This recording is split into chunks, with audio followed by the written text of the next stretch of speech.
The Assassin.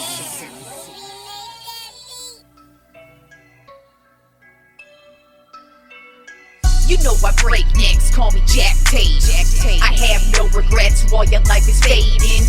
I'm a crazy fuck equivalent to Satan. When I'm behind the mic, I feel like the greatest. You know I break necks, call me Jack Tate. I have no regrets while your life is fading. I'm a crazy fuck equivalent to Satan. When I'm behind the mic, I feel like the greatest. What up, y'all? You're listening to Sports Talk with Tropp, and I'm your host, Katie Tropp. Well, Monday Night Football went just about as expected as the Cowboys do. They got their asses beat yet again. 5th loss in a row. Can't do shit. But hey, at least they scored a touchdown, so that was kind of cool. But the Houston Texans demolished us 34-10. Joe Mixon had a huge day, of course, because, you know, we can't stop the run. So he had 109 yards on the ground and 3 touchdowns. But I will say, I mean, from a critique standpoint, I mean, rather than just dissing the Cowboys, because I kind of feel like we all should just have already figured out that the Cowboys suck, so we should not even really acknowledge their existence really much anymore until the draft. But the Houston Texans, on the other hand, I got to say, even though they kicked our ass, most of those points didn't come until towards the end of the game. And I will say their offense is very shaky, and I feel like it's going to be a problem as the season wears on, especially in the AFC, because the AFC is stacked with talent. It's really difficult to predict who is going to represent in the Super Bowl on the AFC, whereas the NFC, it's pretty much Detroit over everybody. So with Houston, their offensive line is terrible. Their offensive line looked terrible even against this Cowboys defense. So, yes, they gave up 34 points, but I'm just saying there were plenty of times. There was turnovers. We had him running for his life. He was on the ground. So, I mean, overall, I think the Texans are starting to have issues with this offense. Outside of Joe Mixon, of course, because Joe Mixon's pretty much been their most consistent guy on the offensive side of the ball. But, of course, defensively, they look really good, of course. But terrible game from the Cowboys, of course, but the Texans, I think they really have some issues when it comes to the offensive side of the ball, and might need to watch themselves as the season wears on, because they should easily win their division, but once we hit the playoffs, I don't know if they're going to be able to compete with the Chiefs and the Ravens, and hell, even the Steelers. I think the Steelers could probably beat them too, just with the type of defense that they've got. So we'll see what happens with Houston here, but they did demolish the Cowboys.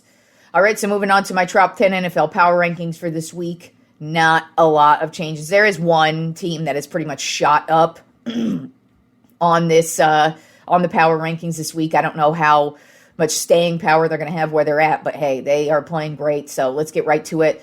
Number 1 still remains the Detroit Lions. They're 9-1 on the season. And as I continue to say, there's just really no weakness with this team. Even though they lost Alex Anzalone, another defensive player, it looks like he's going to be out for the rest of the regular season. But even with his loss, I still don't worry about this team. I think this team is just poised and ready to actually make a Super Bowl run. And especially when you look at the offensive side of the ball, they are just killing it in the trenches with the offensive line. They have probably the best offensive line in the league. And then you have Jared Goff, who's just had a very solid year where he is just extremely accurate and really not making a lot of mistakes. And then, of course, you've got the dudes in the backfield with Gibbs. He's got 796 yards on the season with 8 touchdowns. And then you turn to Montgomery, who's the other running back. He's got 595 yards on the ground and 10 touchdowns. So between the two of them, they've got 18 touchdowns. So just overall, I feel like this Detroit Lions team is going to be really difficult for anybody to stop because they have so many weapons that can beat you in so many different ways. Moving up in the top 10 NFL power rankings this week, I have the Buffalo Bills, overall record of 9-2. Of course, they got the big win over Kansas City this week, and it wasn't even really a close game. They pretty much dominated from start to finish, and they were able to finish this game, which is why I now have put them above the Chiefs, not only because they beat them, but now they are playing very consistent football. Josh Allen's having the best season of his career.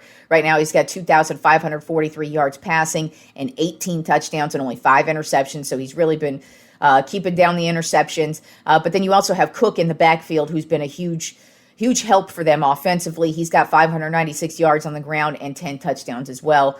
And then the defense seems to be getting stronger each and every game. I mean, they really held Patrick Mahomes in check, and that says a lot because it is, as if you haven't seen, Mahomes is real difficult to even contain, let alone stop. And pretty much they not only contained Mahomes, but they stopped Mahomes and really made this Chiefs offense look really bad, as a matter of fact. So I feel like their defense is actually starting to get better as the season progresses. So we'll see what they got, but they are headed into a bye week right now, and they are coming off of a huge win.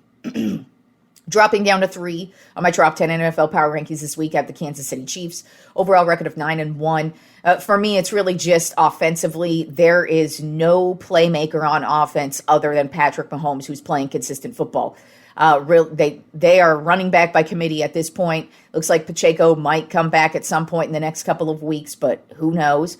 You have the receiver position. Nobody's really stepped up. Nobody's really making the big plays. So in turn, Mahomes has had to really just chuck the ball up at certain points of time, and that's why he's one of the league leaders right now in interceptions with 11 interceptions. So it's pretty much him over everybody. Now, lucky for them, they do have a really good defense, and that's what's really kept them in these games. But as you saw against a team like the Buffalo Bills, they're going to have problems. But still, I feel like they've got such a lead right now in the AFC that it's pretty much going to be difficult for them to they definitely won't be losing their division. They're definitely winning that division.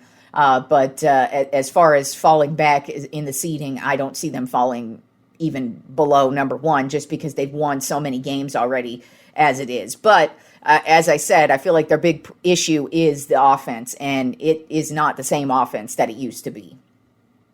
Then at number 4 on my top 10 NFL power rankings, shooting up the power rankings this week, is the Pittsburgh Steelers. Overall record of 8-2. Now, offensively, they are terrible. They are not a good team offensively. All they did in this last game was score field goals. They still got the win. As a matter of fact, they have won 2 games this season by just scoring field goals. So you're not going to win a championship that way. So they definitely have to improve somewhat over the next month and a half to even really have a fighting chance in the AFC. But defensively, this is why they're 8-2, is the defense. TJ Watt has four forced fumbles on the season and 7.5 sacks, and he is probably the biggest game changer on the defensive side of the ball in the league right now. I mean, you could just see offensive linemen not only are basically shaking before the ball is snapped, but once the ball is snapped, you can't even really block the dude. He's got so many moves. And even when you double team him or even triple team him in certain cases or hold him, is the case on many occasions, the dude still gets by you and he's still able to affect the quarterback and the pass or affect the ground attack in some way, shape, or form. He just seems to be in on every single play on the defensive side of the ball, and it's just crazy to see how a defender in this day and age of football, a defender like TJ Watt is able to literally change the game just by standing there, basically. Then at number 5 on my top 10 NFL power rankings, falling a bit, are the Baltimore Ravens. Overall record of 7-4. The little mistakes have basically been killing them in their 4 losses. This loss to the Pittsburgh Steelers, they missed 2 field goals. There were, really nobody was open for Lamar Jackson. They had a bunch of turnovers. It just was really not a clean game from them. And then you really look at it in a shocking turn of events for the Ravens. Their defense is what's killing them in the second half of games. It's most specifically their secondary. Their secondary is getting blown up in a lot of the games that they have lost as well. So they got to start to button that up as they start to get closer to the playoffs. Because, of course, I do believe this is a playoff team. They still are absolutely in it for their division as well. I mean, they may have lost to the Steelers this week, but they have another matchup against the Steelers. And there's still plenty of season left to go. But they really have to button up those little mistakes because, like I said, it's not just against the Steelers last week. It's against the Chiefs in game 1 where they basically lost by a toe. And so they're losing by these little mistakes that are what becomes the margin when you're playing the best teams in the league, which is who you're going to be playing once you hit the playoffs.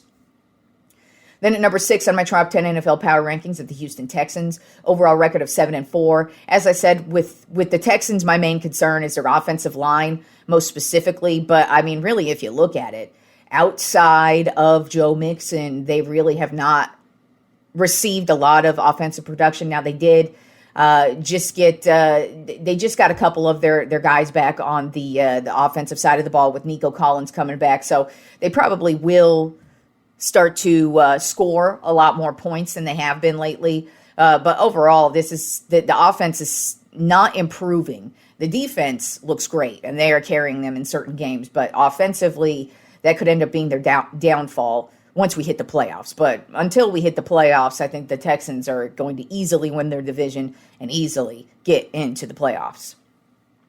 Then at number 7 on my top 10 NFL power rankings of the Los Angeles Chargers, overall record of 7-3. This team seems to be getting better each and every week as well. I mean, first of all, I keep talking about their defense. It's the silent killer. Nobody is talking about this defense that the Los Angeles Chargers have, and they are making life hell for the opposing offense.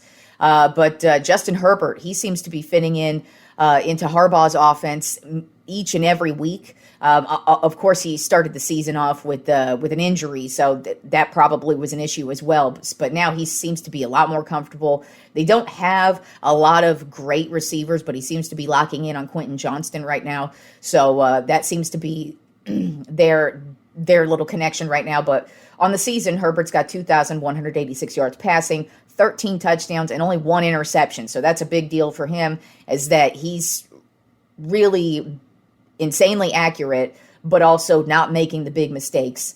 So I mean, he's having a great year, but also having a great year is running back J.K. Dobbins. He's got 726 yards on the ground and 8 touchdowns, and I kind of feel like nobody expected him to do anything. I think a lot of his the free agency was very quiet for him, and I think that was mostly due to the injuries he suffered while he was with the Baltimore Ravens. But overall, this guy has been a difference maker for this offense, and I feel like him and Herbert are definitely an amazing tag team, and I kind of feel like once they get like a number 1 receiver, that this offense is going to be really difficult to stop. But the thing about this Chargers team is they are getting hotter. They seem to be getting more confident each and every week. Now, I don't know if we can trust them, and that's really the only thing, and that's why they're hovering down at the lower end of the top 10, but there is still a month and a half of football left to go. And they are in a tough division, but I still think this team is gonna get better each and every week, as they seem to do so far. Then at number 8 on my top 10 NFL power rankings of the Minnesota Vikings, overall record of 8-2. This team, I was more confident in them earlier this season than I am now. Defensively, they're excellent. There's no issues with them defensively. They have 35 sacks on the season, 16 interceptions, and 6 forced fumbles. So they are getting at the quarterback. They're causing turnovers, and they are a huge difference maker for this team. But then on the offensive side of the ball, Jefferson is doing what he always does. He's got 912 yards receiving, 5 touchdowns. But it's been Sam Darnold. Now, this past week, he had a good game. But that's what happens with Darnold. Is he's very streaky, and he's been turning the ball over in the red zone. And so he's starting to become more and more of a liability for me. And they're starting to become less trustable, especially in these big games, especially against their division as well. They've got Detroit and Green Bay in their division. So they're still a good team, especially on the defensive side of the ball, but the questions for me lie with Sam Darnold and just how one week he's great and then the next week he's throwing interceptions in the red zone. Then at number 9 on my top 10 NFL power rankings of the Green Bay Packers, overall record of 7-3.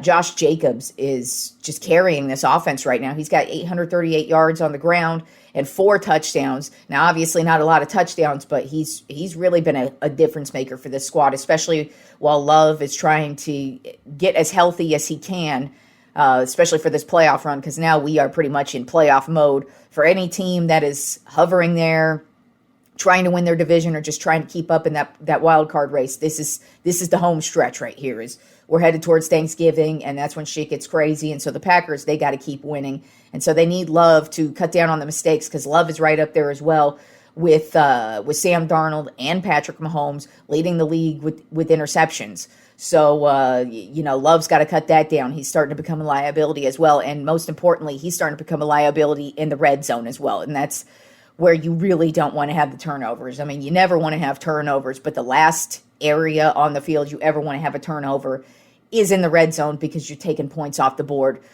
regardless. So with the Packers, it's kind of the same thing, but I mean, defensively, they are really good as well. But I kind of feel like this is a pretty buttoned up team, and they're also ready to make a playoff run. And then rounding out the Tropp 10 NFL power rankings of the Philadelphia Eagles, overall record of 8-2. Saquon Barkley has just been carrying this team offensively. He's already over the 1,000-yard mark on the season. He's got 1,137 yards rushing and 8 touchdowns on the ground. So he's really having zero issues. To me, they're very disjointed offensively outside of him. I mean, they've had to battle through the injuries, which is a big deal. But, I keep saying Jalen Hurts just does not look like he is fitting in this offense or really just enjoying this season. He seems to look uncomfortable at times. He's getting thrown directly into the ground. There's a couple, hell, he had to come out of the game, the last game, to be checked for a concussion just because, he kept getting thrown around, and there were a couple times where he did look dazed and confused. So I don't know if that was the hits he was taking or if that's just kind of how he feels about this offense, but they have their big sparks, and that's why they're 8-2. Also, their defense is progressing along. They started off the season not looking real good, but now they're starting to get better. I wouldn't call them one of the best defenses in the league, but they're definitely taking care of business. But to me, the Eagles are really all about Saquon Barkley. He keeps them in every game. He's usually able to just bust out and get a huge first down, and not just like a couple of yards. The dude's known to get like 20, 30, 40, 50 yards. That's kind of what he does. He's great with juking, and he's just an excellent running back, and he really is the difference maker for this Eagles team. That's why they're so far down for me, just because I really don't believe in them. And that's not even the hater in me talking. It's just I look at them, and they just aren't that good of a team, and I kind of feel like at some point it's going to come crashing down for them. All right, so moving on to Week 12 and Thursday Night Football this week. We have us a division matchup between the Pittsburgh Steelers and the Cleveland Browns. Right now, the Steelers are a 3.5-point favorite. I am leaning towards Steelers, but I'm not expecting them to kick their ass. As I said, the Steelers' offense has problems, and this Cleveland Browns defense is actually pretty good. And like I said, this is a division matchup, and the Browns tend to step it up for the Steelers, even if the Steelers are the best team in the league. And they are the best team in their division right now. So I expect Cleveland to bring it, as they always do. And like I said, this Steelers offense is very, very weak. They just don't have any spark plugs. They just don't really make any big plays throughout the game. It's usually just like one play here and there, and then they're just able to get into field goal range and take care of business there. Now, I do expect them to score a touchdown in this one on the offensive side of the ball, but I think this is really just going to be all about their defense as usual. The Cleveland Browns offense has just been sputtering along all season. They have had a couple of really big outbursts, but overall, this is just a terrible Cleveland Browns team. And like I said, I do expect them to bring their best and step it up and bring their A game against their division rival Pittsburgh Steelers. But I've got the Steelers winning a close one, 21-16, just because their defense is probably going to take care of business as they always do. And the offense will do just enough to score field goals and hopefully get them at the goal line and maybe score a touchdown here and there. All right, moving on to college football and the college football playoff rankings for this week and the top 12 teams. If the playoffs were to start today, these are the 12 teams that would make it into the college football playoff. Now, we have one team, of course, who just completely tumbled, but overall, it's pretty much the way it was last week. So let's begin with number one, still remains Oregon. They are 11-0 on the season, and they will be playing the University of Wisconsin. They actually have a bye week this week. They played Wisconsin this week, just got by them 16-13. They have a bye, and then they will be at the University of Washington next week. Then at number two, we still have Ohio State. They're 9-1 on the season. They smashed Northwestern 31-7. They will be playing Indiana this week, and that is number 5 Indiana. So this is a big game for them. They lose, they tumble, they win, they rumble. Then at number 3 still remains my Texas Longhorns. Hook 'em horns, motherfucker. Hook 'em horns, hook 'em horns. They are still 9-1 on the season. They just beat Arkansas 20-10. They will be playing Kentucky this weekend. Then at number 4 still remains Penn State. They are 9-1 on the season. They just took out Purdue 49-10. They will be at Minnesota this weekend. Then, as I said, number 5 is Indiana. They are 10-0 on the season. So if they get a win, that's going to be interesting. I mean, they should shoot up to number 2 if they get a win, simply because A, they would be undefeated, but B, they took out number 2 Ohio State. Their rivals, I mean, not the biggest rivals, but they're definitely going to be rivals this season. So we'll see if Indiana is able to get the upset, because it definitely would be an upset if they take out Ohio State this weekend, but I don't know. We'll see. I'm not expecting miracles. I'm leaning towards Ohio State in that one, but that's a big game because it definitely affects the way the rankings are. I don't know if it's going to affect. I don't think it's going to knock either team out. I think both of them will still remain in the college football playoff. But definitely, if Indiana wins, this is huge for them because they could potentially be getting a bye if they keep that number 2 spot. Then at number 6, we have Notre Dame. They just moved up 2 spots. They're 9-1 on the season. They just beat the University of Virginia 35-14, and they will be at Army number 9, or they will be playing against Army number 19 this week. So Army's no slouch, and they have taken it to them a few times, but I don't know. I don't really see Notre Dame losing it this time. Then at number 7, we have Alabama. They've moved up 3 spots. They're 8-2 on the season. They just got a big win over Mercer, 52-7, and they will be at Oklahoma this weekend. Then at number 8, we have the U, Miami. They moved up a spot. They're 9-1 on the season, and they will be playing Wake Forest this weekend. Then at number 9, we have Ole Miss moving up 2 spots. They're 8-2 on the season, and they just beat Georgia over the weekend. 28. They just beat Georgia their last game, not over the weekend. But they beat them their last game 28-10, and they will be at Florida this weekend. Then at number 10, we have Georgia. They moved up 2 spots. They're 8-2 on the season, and they took out Tennessee 31-17, big time. But they will be they will be playing UMass this weekend, and then not falling far. I mean,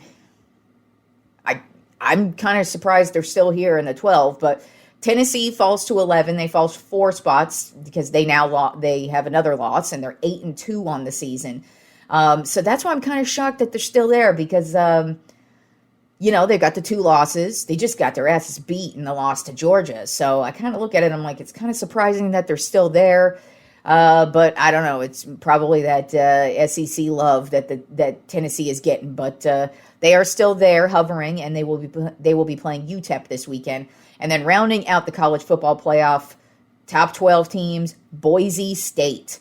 They are 9-1 on the season. They just took out San Jose State 42-21. And they will be at Wyoming this weekend. But they seem to be a dark horse team as well because they're projecting. Now, this is, of course, just projections because notice I'm calling these rankings because there's no brackets or type of matchups. Just because there's a whole lot of factors that go into the rankings, of course. But if you're actually just going off of kind of how they're basing it, it's kind of looking like Boise State might actually be one of the teams who ends up getting a first-round bye in this one. So that is pretty crazy how well they believe in Boise State right now. I mean, I'm not saying they're having a bad season. As a matter of fact, they're having a great season. But Boise State, they might be playing upset again this year. How crazy would that be? I mean, this is what the college football playoff is actually made for, is a team like Boise State to just get in there and prove that they belong, and who knows? They could end up the champion. I'm not picking them to, but, I mean, you just never know. It's one and done in all these championship games, and if somebody just brings their shit game and Boise State's got their A game, boom, Boise State's moving on. So we have a couple of weeks left we actually have exactly a month from today. The college football playoff begins on December 20th. So we have exactly a month until the college football playoff begins. But we do have a couple weeks left of football. I think 2 weeks left of the regular season. And then we're going to have all the conference championships. And then we'll see who ends up ultimately making the college football playoff. But that is the top 12 teams right now who would all make the playoff if it were to begin today. All right, y'all. Enjoy the rest of the week of sports, and I will talk to you fools on Friday.